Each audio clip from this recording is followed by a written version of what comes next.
Amalan apa yang harus dilakukan agar Allah SWT memberikan anak keturunan kepada kami? Mohon doanya Ustaz agar Allah SWT memberikan keturunan kepada kami. Tentu ikhtiar manusiawi itu seperti misal ya, apa saja dikonsultasikan sama dokter, ada pengobatan nabawiyah ya. Jangan tambah lagi ini. Masih banyak. Jadi ikhtiar duniawi. Kalau sisi spiritualnya, perbanyak istighfar kepada Allah Subhanahu wa taala. Karena pernah saya sampaikan kisah Hasan Basri rahimahullah yang dimana datang kepada beliau 3 orang. Yang satu datang karena sudah lama bekerja, sudah lama menikah tidak punya anak, lalu Hasan Basri suruh banyak istighfar, perbanyak istighfar, bukan cuma kerjakan. Yang satu sudah lama kena penyakit tidak pernah sembuh, kemudian sudah berobat sana sini disuruh perbanyak istighfar. Juga yang satu lagi bekerja tidak pernah kaya-kaya disuruh perbanyak istighfar. Lalu waktu istrinya Hasan Basri tanya, kenapa hai suamiku kau cuma mengatakan itu? Lalu dia membaca surah Nuh ayat 10 sampai ayat 12 ya, yang a'udzubillahi minasyaitonir bunyinya, wa qul istaghfiru rabbakum innahu kana ghaffara yursilis samaa'a 'alaikum midrara wa yumdidkum bi amwalin wa banin. Al-ayat. Kata Nuh alaihissalam kepada kaumnya, beristighfarlah kalian kepada Tuhan kalian karena Dia Maha Pengampun. Maka dengan istighfar itu Dia akan melapangkan dari langit ya rezeki yang turun midrar. Midrar itu bertubi-tubi. Makna yang lain ulama tafsir bilang hujan yang sangat lebat sehingga membuat bumi kalian subur. Dan Dia akan melipat gandakan, memperbanyak buat kalian anak dan harta. Berarti istighfar akan mendatangkan penyebab ini secara syar'inya. Allahu a'lam. Dan disinilah momen Anda bersabar. Saya tahu ada seorang teman saya di Madinah dulu waktu saya masih mahasiswa. Beliau dari Mesir, seorang apoteker. Nah, seorang dokter. Beliau kerjasama sama teman saya orang Madinah untuk buka apotek dan sering ketemu. Kami bersahabat, makan sama-sama dan segala. Saya tahu dia menikah lebih dari 12 atau 15 tahun tidak punya anak. Padahal secara medis dia dokter sendiri, dia juga dokter. Dia tahu dirinya subur, istrinya subur. Sudah ikhtiar sana sini belum hamil. Subhanallah. Jadi yang dia lakukan adalah dia coba terus berikhtiar secara manusiawi.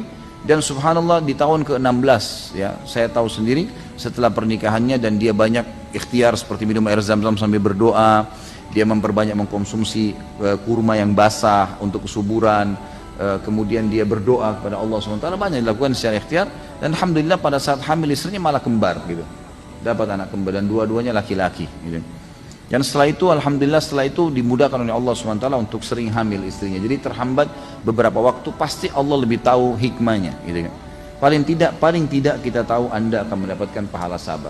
Tapi insya Allah kita berdoa kepada Allah SWT, dan teman-teman sini juga mendoakan siapapun saudara kita yang belum mendapatkan keturunan dimudahkan oleh Allah SWT mendapatkan keturunan yang baik, soleh dan solehah. Dalam Islam, bolehkah menyindir seseorang yang sedang menyombongkan diri atau ujub di depan kita agar menghentikan sikapnya tersebut? Tidak usah sindir, ingatkan aja. Terutama jangan sampai sombong dia kita balas dengan sombong, kan gitu. Dia dosa kita dosa, gitu. Ini jangan dilakukan. Mungkin antum sudah bisa bayangkan seperti apalah kalau misalnya jalan dengan sombong lalu dia tunjukkan lebih sombong jalannya. Ini nggak boleh, gitu kan. Jadi jangan dia dapat dosa kita dapat dosa, nggak boleh. Dan harus hati-hati, peka teman-teman sekalian. Saya pernah kasih contoh, dalam Islam ada hal-hal yang boleh kita lakukan, silakan, selama terbuka pintu boleh dilakukan. Tapi yang tidak boleh jangan. Seperti contoh, sendal Anda atau sendal antum dicuri oleh seseorang di masjid, dicuri, hilang. Yang kita boleh lakukan adalah berdoa kepada Allah untuk dikembalikan sendalnya. Itu satu. Yang kedua, karena kita tahu ini, boleh kita doakan agar Allah menghukum si pencuri, boleh. Tapi yang tidak boleh menghina si pencuri. Nggak boleh kita bilang misalnya pencuri ini binatang, nggak boleh kita bilang itu. Kita berdosa dengan kalimat itu karena tidak ada hubungannya dengan hal yang dia lakukan. Dia berdosa dengan curiannya, kita berdosa dengan cacian kita. Jadi tepat, ambil apa yang boleh secara syar'i terbuka lakukan, yang tidak boleh jangan. Sama dengan kasus menikah, mana yang boleh dinazar, mana yang boleh itu boleh, tapi yang tidak boleh. Jadi kita tahu mana yang boleh dilakukan dan mana yang tidak boleh. Jadi di sini kalau menyindir lebih baik kita mengingatkan, boleh saja kita mengingatkan dengan cara baik. Afwan, saya lihat kayaknya ada seperti ini misalnya.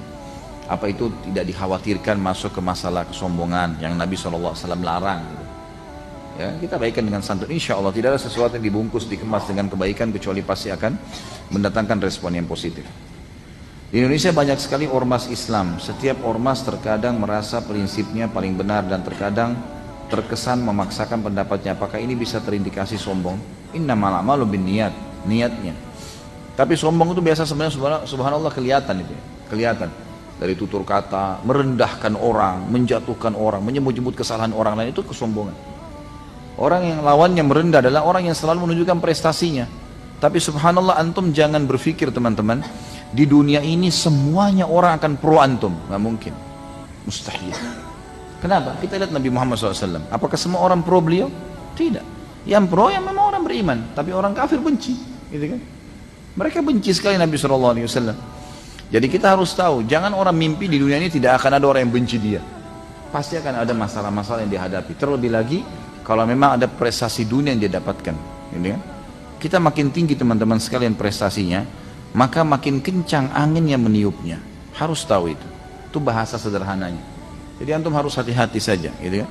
Biarkanlah orang berbicara, kita jawab secukupnya dan kita tetap jalan dengan prestasi kita. Tidak usah masuk, jangan masuk ke pagarnya orang. Udah.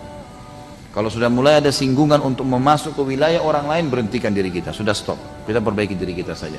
Tidak ada kekurangan itu pada diri kita bersyukur kepada Allah SWT. Ada pada dia, kita doakan supaya jadi baik dan kita nasihatin. Cukup sebatas itu.